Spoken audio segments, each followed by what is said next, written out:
Welcome back to the Talon podcast, episode number 2. Today we're going to be talking about the World Series recap and moving on to NFL Week 8. So anybody have any thoughts on the World Series? I mean, the obvious one is pulling Blake Snell in the 6th inning, only allowing 2 hits, and he was dealing. And second hit came against the first batter in the 6th, and it was a questionable call to pull him, with given how well he was pitching. But the Rays rely so heavily on statistics that they don't want him facing the best hitting lineup in baseball a third time. So. Yeah, but what's interesting is that Snell struck out the top 3 of bets. I don't know who the other 2 are, but he struck out the top 3 both times he faced them, I think. Yeah, that's Bellinger and Justin Turner. Statistically, when you talk about facing a lineup a third time, a pitcher's like the MLB average ERA is something around like low 4s, I believe, and then that spikes to over 12 when you face the lineup a third time. So it's low 4s your first 2 times through the lineup, and then it spikes to 12. But that, a number of analysts have said at this point that, like, I mean, you're talking about a Cy Young winner in 2018, and he had his best stuff going that day. So to say that he's going to pitch to a 12 ERA is, not fair. He might not be, striking out the top 3, but he gives you the best chance out of any pitcher to get out those top 3 batters and make it through the lineup another time. He gets to the at least partway through the 7th inning. I think the Rays win that game easily. And you have Justin Turner as well, who was diagnosed with COVID mid-game and then came onto the field to celebrate with his team. Any opinions on that, guys? Yeah. All right, Elliot, go ahead, actually. No, obviously it's one of the dumbest or less thought out ideas to go. Like, really, it's an example of getting caught up in the moment, like where you're so excited, and sports is such a passion for these athletes, but you really have to be smarter than that. This guy's 30 something, and he's been working for his whole life, and he's literally like a walk up the stairs away from celebrating with his teammates what he's accomplished, like his life goal. So, you can't blame him. You can't blame the guy. I don't blame Justin Turner. I blame the MLB for not. That's fair. Putting him in the position that he's not able to make that decision for himself, because obviously, he just worked 30 years to reach this goal, and he's not gonna not walk up the stairs to live that moment, especially since there's been a lot of there's a chance false positives. Is what they were saying, and he's asymptomatic at the moment. So for him, it's he wasn't gonna. He's putting his teammates in danger, but it's hard to blame him. Yeah, he's putting his teammates in danger. I don't agree with the move. However, it's something he's been working on his whole life. Based on all the times the Dodgers losing to the Nationals last year, losing to the Astros in the World Series, or the Red Sox in the World Series, it's just been a tough career for those. Not a tough career, but just been rough in the playoffs for Turner, and for him to win it, he finally can celebrate. I think maybe he does. I think he deserves a fine. I don't think he deserves a suspension, but I think he deserves a fine for that, just because it was not following the guidelines. However, it's also the Dodgers organization fault for this, because they really should have been more stern and told him what to do and not to do. I get it, there's false positives and this and that, but I still think he broke a rule, even though I would have done the same thing. I probably would have gone out with my team if I was him, but he broke a rule, so he probably should be fined. Honestly, I like what bothers me the most is the fact that he took his mask off. If you're out there, at that point you're outside, the risk isn't too bad, but when you have your mask off and you're near people, that's where I think that he really should not have been out there. Well, I feel like this quote by Mookie Betts last night really encompasses why the Dodgers were like wanted him on the field with them, and he was on the field because Mookie Betts says he's part of the team. Forget all that. He's part of the team. We're not excluding him from anything. And to me, this shows that even though he had corona, or at least got diagnosed with it mid-game, the team and him both want him on the field at the end of the game to celebrate with them because they've been working for, even though it's a shortened year, the entire season so far for this. Honestly, like I'm not even that mad about it. Honestly, what just bugs me is the fact that they didn't take precautions on the field. Yeah, I mean, I think the MLB handled it poorly. I think Justin Turner definitely should have been wearing a mask at least while he was on the field, just to like mitigate the issue. But it's, I mean, it's just a crappy situation in general. And with the Rays in the World Series, you can go down to the Buccaneers, who officially signed Antonio Brown to their active roster, and he will be suiting up for for Week 9. That's crazy. Their wide receiver core is crazy. Yeah. Evans, Godwin, AB, and Scotty Miller signing a bet, and they have, I think, Tyler Johnson. Yeah. I think so. And their tight ends also looking same. Everything is They have Bray and Gronk. Might even be better. Yeah. If they're able to re-sign AB this coming off season, re-sign Gronk. If they don't win this year, they're winning next year. Yeah, Because I mean, you would have OJ Howard back. You have Gronk. You have Bray. Then the receivers, you have Godwin, Evans, Brown, Miller. Yeah, but you're gonna lose people on the defense. I think we're like Yeah. throwing out big name like skill players, but like I mean that the O line is the best it's been in like decades there in Tampa, and their defense is one of the, if not the best defense in the league. I think Tampa, Pittsburgh, and Baltimore like easily the top 3 defenses in the league. yeah. I underestimated their defense at the start of the season. I looked at their depth chart going into the season, and I probably knew 3 or 4 guys on that team. I knew Shaquille Barrett, Vontae David, Murphy Bunting, and Devin White. That's really about it. I like the Antoine Winfield Jr. or whatever. I think that's his name. They also have Pierre Paul as well, who has come back Dominic alive. is also there. I just wasn't expecting that. I thought I was going to expect the Browns effect of last year. I wasn't expecting them to be bad. I thought they were going to make the playoffs, but I wasn't expecting the Buccaneers to be this good. And it wasn't because of Brady. I thought Brady was going to be the same, but this is just like Brady's just the same Brady we've seen every year in New England this year. I feel like their offensive line has been, from a fan's perspective, doing better because of Brady, because even his years throughout in New England, Brady was able to move in the pocket, get a great sense of where pressure was coming from. And he's now applying that in Tampa Bay. Because for the past couple of years, they have Winston, and Jameis Winston is a decent quarterback at best, if I'm being honest. He, in my opinion, doesn't have any pocket presence, but Brady has, if not the greatest, one of the best pocket presences ever in the NFL. Yeah. NFL history. I think, unless if this season goes to complete waste for the Buccaneers, I think this season officially proves, I don't care what weapons he has, that Tom Brady is not a system quarterback, like all of his haters say. He's just not a system quarterback. I mean, yeah, he has Chris Godwin, Mike Evans, and like now he has Antonio Brown, but he's just a good quarterback. He's just the best quarterback. I don't understand why people tried to say he's a system quarterback, because you have Bill Belichick, who is Cam Newton right now, and we're 2-4.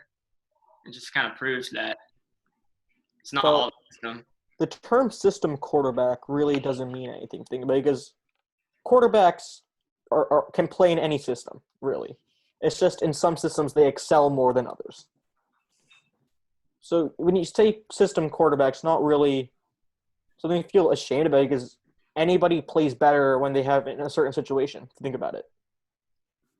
Like, take, let's say, Tannehill out of the Titans offense, putting back on like one of those Miami offenses he's had.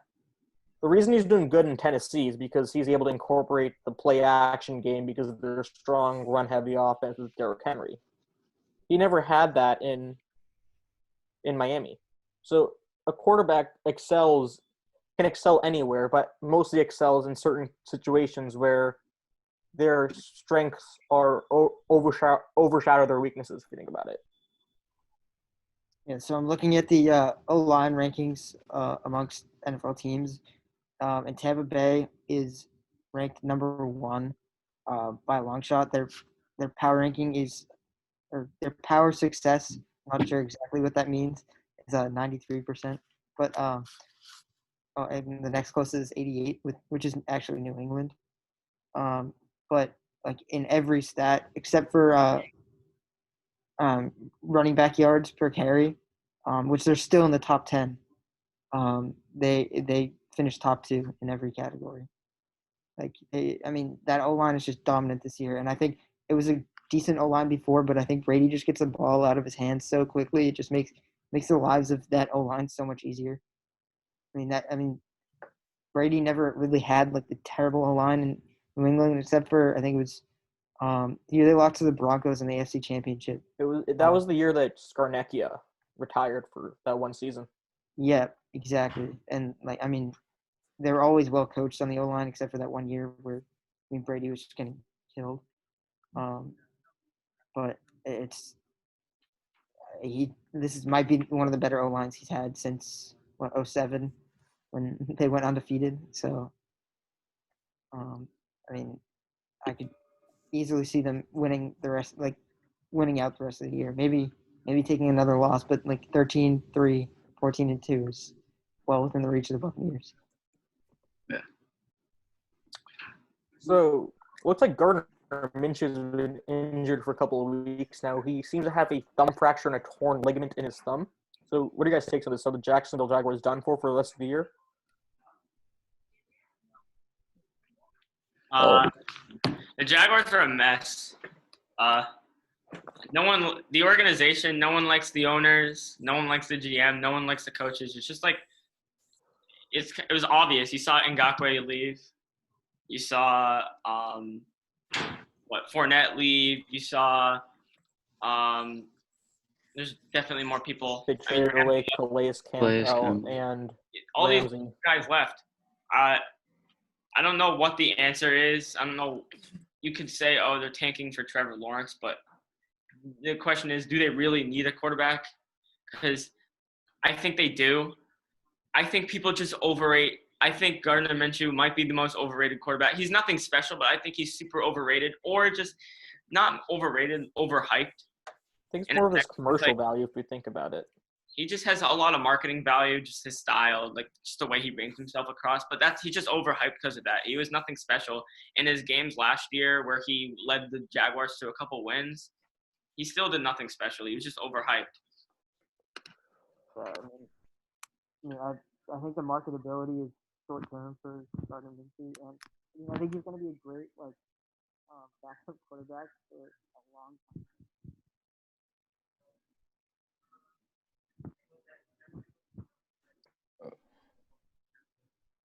All right, so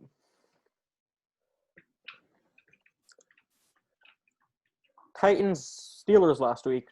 Titans lost on a last-second missed field goal by Gostowski. Do you think the Titans are contenders? Yeah, for sure. They might be. I still don't see them as contenders. I mean, it doesn't matter because the AFC South is just so bad, except for the Titans. Yeah. No, yeah, they'll obviously make the playoffs. I don't know. Tannehill's got some. He's got some magic in him, but. And the Colts are still in the AFC South. They're 4-2. Mm-hmm. Sorry. So I mean, I would pick the Colts over the Titans in a playoff game. I'd take Philip Rivers experience over Tannehill. Dominant. Dude, when we talk about these teams, like with some, I guess, underrated running backs, young running backs, James Robinson for the Jaguars, and Jonathan Isaac. You mean Jonathan Taylor? Yeah, Jonathan Taylor. Sorry, yeah. I'm excited to see these two guys, what they're doing. Like, because James Robinson, we've kind of seen a glimpse of how special he is.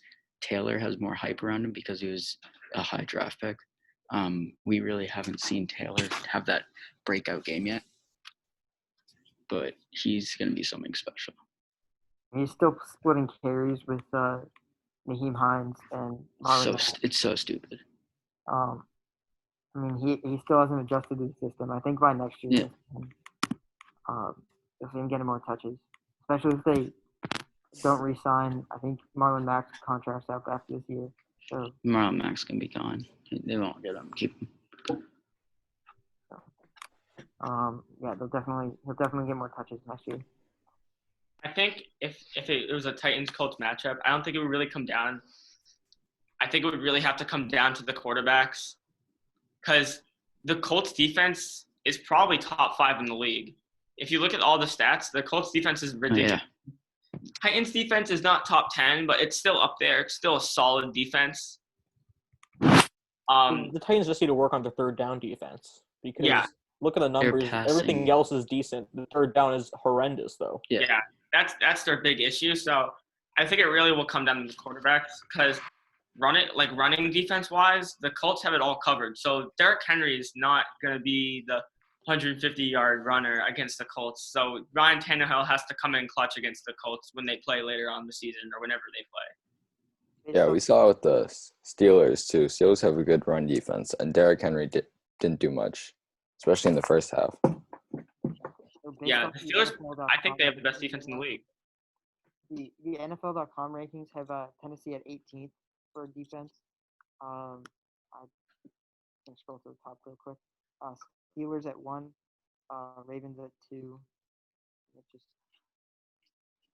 now it's lagging, so I can't get the rest. But no, they had Colts at 4.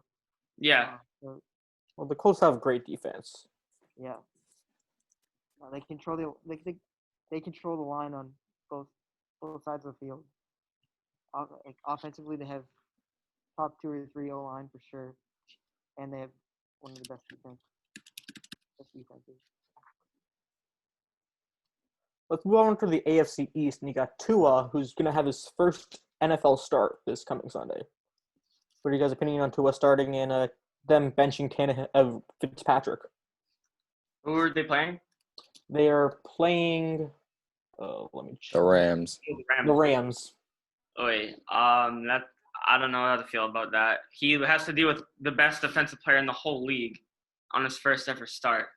Best defenses overall. I mean, Aaron Donald is just, and the Rams are good. The Rams are I'm surprised. They're really good this season. I mean, interesting to see how obviously Aaron Donald is just dominant as always, but it's interesting to see how they use Jalen Ramsey now. Last week they were putting him on Jimmy Graham all game, or most of the game, especially in the red zone, because Jalen Ramsey's like 6'1" or 6'2", he's physical, so they can put him on. They just place him on the best receiver, no matter who it is, where they're on the field, in the slot, tight end, or wide. It doesn't matter. Whoever the best receiver is, Jalen Ramsey's gonna cover. So, Bradley, do you think they're going to put Jalen Ramsey and Gesicki, or do you think they're going to put them on Devontae Parker if he plays? I would definitely think Devontae Parker. I don't think Gesicki is all that talented, but you certainly could see him on both. And Devontae Parker comes out of the game. This is the next top weapon. Preston Williams, I guess. Yeah, I don't see. They could be playing a lot of zone. I mean, I'm excited to see what Tua does, because as a fantasy owner as Devontae Parker, Parker has not seen as many targets and as many receptions as he did last year. Because last year he had 72 receptions, 128 targets, and that's a lot. And whereas this year, he hasn't really received that many receptions. His only good game this season was in their loss against Seattle. a couple weeks ago where he had 110 yards, 10 receptions for 110 yards, which was nice. He has 2 touchdowns on the season. That was his only time. He had 10 receptions in one game. Other than that, like, he didn't have that many receptions. He had 5 2 weeks. He had 4 1 week, 3. I don't know. I just need to see Devontae Parker be more involved. Maybe Tua will change that. And let's take a look at the Patriots with Cam arguably having his worst game of the season last week. Yeah, it's not arguable at all. I don't know how you can get much worse than under 100 yards passing and 3 interceptions. Negative fantasy points too. Yes, I kind of hated that. I kind of started him. Very horrible for me. Kind of dropped sub 60 Oh, who else did you have? last week. Let me check who I had starting. That was just a horrible week for me. You see, I had to go against Tyler Lockett, who, of course, dropped over 50. I almost got outscored by Tyler Lockett, which very horrible if you think of that. Bradley's laptop died, so. It doesn't keep going. I need to see Cam Newton pass the ball more. I know he's not the best with passers, but I think the offense is way too predictable. It's run. I feel like McDaniels, when throwing with Cam, he really goes for the middle and the deep plays. He needs to start Cam off slow with the slants, short plays, if I'm being honest. And I think Cam is capable of going back to an old school offense Brady was in. Jeffrey, for your information, I had Cam Newton starting with Josh Jacobs, McKinnon, Diggs, Cooks, Gronk, White, Chargers D, and Young Hoku. Dang, McKinnon. That sucks. Had 2 negative players. 4 tough. under 10. Should have started McSorley. Yeah, I don't know. I don't think it's right to bench Cam for Stidham, but I think if it's 2 to 3 more bad starts from Cam, I think it's Stidham time here in New England. I mean, Stidham threw, if you look at Cam, 2 of his picks came off of deflections. Yeah. Right? And then Stidham's 1 pick went to the corner, if I'm being honest. Yeah. But if it keeps going, if they don't have a shot at the playoffs, then you might as well try to develop Stidham. Yeah. Yeah. I mean, I don't think Stidham's really the answer. Watching him play, he hasn't had this much experience, but when you had Garoppolo in or when we had Brissett in for Brady, they didn't have much experience, but they looked like they were NFL ready. I don't know. Stidham just doesn't look NFL ready to me. Well, you got to honestly, I'm putting blame on the Patriots receiving corps because receivers and tight ends are not getting any separation at all. That's true. Yeah. Edelman's been banged up. He's not the fastest guy ever. N'Keal Harry, I think, has a concussion now. He's fast, but he's not getting separation. The only receiver, in my opinion, that's been getting separation consistently has been Damiere Byrd. Yeah. The Patriots have been in talks with numerous receivers. I've heard John Ross is up in conversation. His career in the Bengals just didn't take off. He just never got enough receptions, any targets. He just wasn't anything special. This is a really, really far stretch, but there's been rumors of Michael Thomas floating around. Yeah. I mean, because Sean Payton's been shooting them down, though. I know. It seems like people in the Saints organization don't like him. The Julio rumors were garbage. He's not going anywhere, I don't think. I feel bad for him. He's getting screwed over. So do you guys think the Patriots are going to try and trade for a receiver before the trade deadline? Maybe Michael Thomas or I've heard Thielen. Ruggs? Adam Thielen. I think Ross is the only – I think maybe Ross. That's like Thielen? Is Thielen on the market? Yep. I know they have Justin Jefferson, but he's more of their Stephon Diggs type receiver. Why would they trade Thielen? But their salary cap is trash. Yeah, I've heard that the Patriots are serious contenders for Adam Thielen. I don't think Adam Thielen's going to get given up on the Vikings. The Vikings are like a defender or 2 away from being back in the playoffs. They're 1-5. They need an entire defensive line, if I'm being honest. Or they just traded Ngakoue. They're Ngakoue, and then they need a completely revamped defense, in my opinion, if they're trading away their key pieces. They have the receivers. They have the running back. They have the tight end. They have the 2 receivers. He's just overrated. Kirk Cousins is overrated. Do you guys think the Patriots will try and draft a receiver? Or Maybe a quarterback Yeah. If they're unable to re-sign, they go for quarterback. in the first round, being on some third or fourth round guy to do something. I don't think there's going to be another Brady-like or Dak I Prescott-like think player. Belichick's trying to go for another Garoppolo. Garoppolo, what was he, a second or third round pick? Yeah, Second round, if I am thinking right. But I think Belichick has been trying to get Garoppolo or the next Garoppolo ever since probably 2005. Because the Patriots have been consistently taking a quarterback in the span between the second and the sixth round every year. yeah. They're trying to get a Brady or Garoppolo every year. A list of QBs for the draft. So next year, obviously we're not getting Lawrence. We won't land him. He's either gonna go back to Clemson or if the Jets get the first pick, I'm pretty sure he's gonna go back to Clemson. If they don't, he's gonna go for the draft. What I'm concerned, what I'm interested, I want the Patriots to maybe try to go out and get Kyle Trask, the quarterback for Florida, maybe in the late first round or in the second round, because he's a legit QB. If you haven't been watching Florida football, he's a legit QB. He's got around a decent 40 time. He's got good accuracy. If you look at his stats so far this season, he's got 14 touchdowns to 1 interception. He's completed 74 passes of 103 attempts. And so good numbers. Yeah, he's a real quarterback, and he's going against real SEC defenses. I mean, in my opinion, if they don't re-sign Cam, they're going to go for a quarterback in the first, second round. If they are able to re-sign Cam, though, I feel like they're going to target a tight end. Or we could get Trey Lance from North Dakota State in the first round if we really wanted to.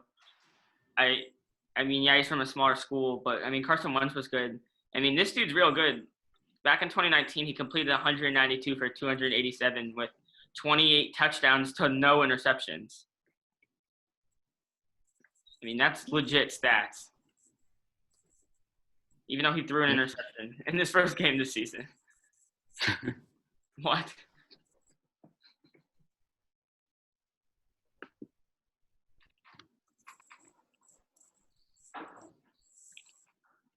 The Bills first dropped 2 games against the Titans and the Chiefs, and then against the Jets just dominated them the complete first half. Are the Bills contenders? Are they going to win the NFC? Are they a lock for the AFC East? What are you guys' takes? If Tua plays well, the Dolphins are scary. What are they? They're a 4-2, I think, or something. Yeah, 3-3. the Dolphins are number 2 in the East. The Patriots are 3, Jets of course last, and the Bills at 1. I think the Bills are a lock at least for the wild card. I think they'll make the playoffs. I don't know if they're a lock for the AFC East, but I don't think they're a contender. I used to think they were. They lost to 2 elite teams, and they looked like they had no chance. They had no chance against the Titans. And the Chiefs game, if I can remember, it was close for a good amount, and then the Chiefs just pulled away. Let me double check the Chiefs game for you. You have it open. And the Bills garbage against the Jets. I'm in a survivor pool, and most people picked the Bills, and that would have knocked out so many people. If the Jets were close to winning, they were up 10-0, and they're so bad. The Chiefs dominated the Bills in every stat category. They had over 200 more total yards. They had about 100 more passing yards. 160 more rushing yards. 160 more rushing yards and 2 more yards per play than the Bills. Yeah, the Bills got blown out by the Titans too. I don't think they just can't. If anything, I feel like the Bills' offense is good where it is. I just need to get Josh Allen back on track. But then that defense, even if they get Tre'Davious White, it still looks horrible. It's nothing like it was last year. Yeah. If they can get that defense back into form, I'd say they are a legit contender. Yeah, it always used to be the defense would be great on the Bills. The defense has not been that good this season for them. Yeah. Josh Allen has just been playing great every game.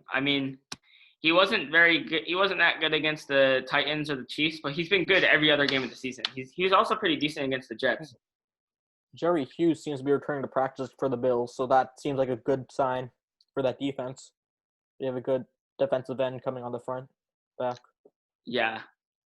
I mean, I'd say from weeks 2 to 4, 2 to 5, the defense was looking kind of sketchy, giving up probably, it looks like around an average of 25 to 26 points a game, which is not – with an offense like that, it'll probably get the job done, but they need to be better because they're playing New England this week, Seattle the next week, and Arizona the week after that.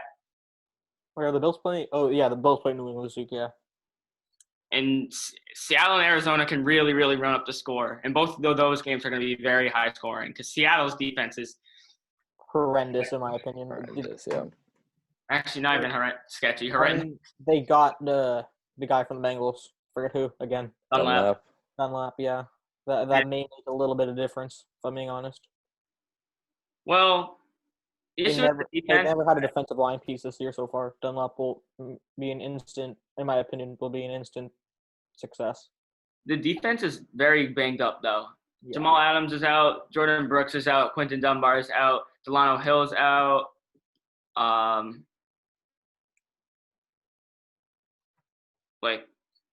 Who else? Cody Barton. I mean, they have guys coming back. KJ Wright's back. Bobby Wagner's back. Shaquille Griffin's back. Shaquem Griffin back. Trey Flowers. I mean, they're getting guys back, but they're also losing guys. Not having Jamal Adams right now, who's the best safety in the league, kind of sucks for them. Yeah. Well, I guess to wrap things up, what are you guys' predictions for tonight's game? Panthers-Falcons, Thursday Night Football. If the Falcons' defense steps up, it's going to be a close game, probably 27-24. But if the Panthers' defense or Atlanta's defense, neither of them do anything, it's going to be a shootout. I've been impressed with the Panthers' defense. If anything, it's all reliant on which defense performs better. Panthers have been getting a lot of big plays too, like a surprising amount. So I mean, that's even without Christian McCaffrey, who's going to be out for this game as well. Yeah. I have the Falcons winning tonight. Honestly, I'm trusting Teddy B to dissect that horrible Atlanta defense. So I say Panthers by 3 or 4. I'll say Panthers 24-20. I think it's going to be higher scoring. I think Panthers like 31-28 or something like that. I have Falcons 23-20. I don't know. I think the Falcons, as much as they're 1-6, I don't know why they're so bad. I'm so confused. Because they've injuries to the defense. Injuries to defense, and they've given up 3 games in the fourth quarter. Falcons, like, they've choked so many times. They're the Falcons. They're now the main. The Lions. They're the new Lions. There was the Lions game where Todd Gurley fell into the end zone. There was a Cowboys game. Actually, if you look at the replay on that Todd Gurley play, he tried to stop his momentum. Yeah. Yeah, he tried, but he fell in. Did you see that thing on Bleacher Report about how Matt Ryan told Todd Gurley to not go into the end zone? Yeah. I mean, Todd Gurley tried to stop at the 1 yard line. Yeah. It's just that if you're going probably Todd Gurley's going probably, it's a 12 miles per hour off the peak there. Yeah. So he wasn't really getting a full head of steam, but still, you can't stop momentum that easily. And then the Cowboys game where they couldn't even get an onside kick that was just rolling past them. That's on the special teams there. The special teams did not understand the onside rules. And then I think there was one more. Let me see if I can find it. Oh, there was one.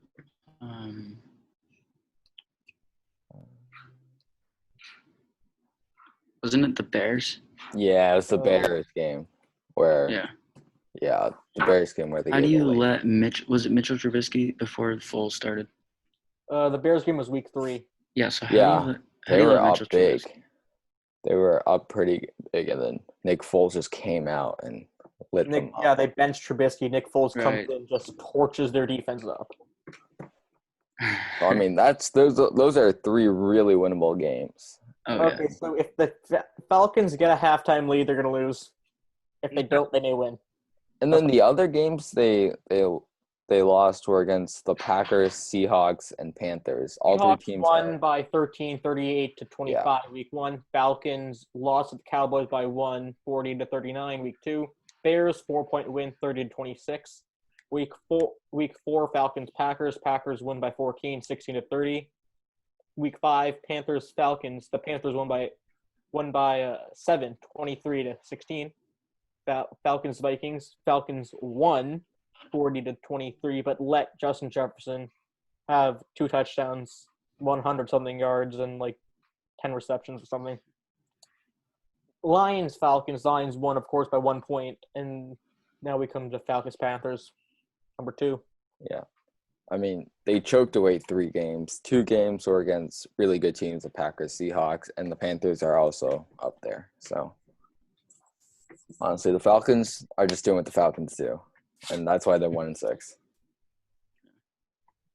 All right, that about wraps it up. Those are our Thursday night predictions. We're going to look forward to tonight's game and week 8. We'll be back next week.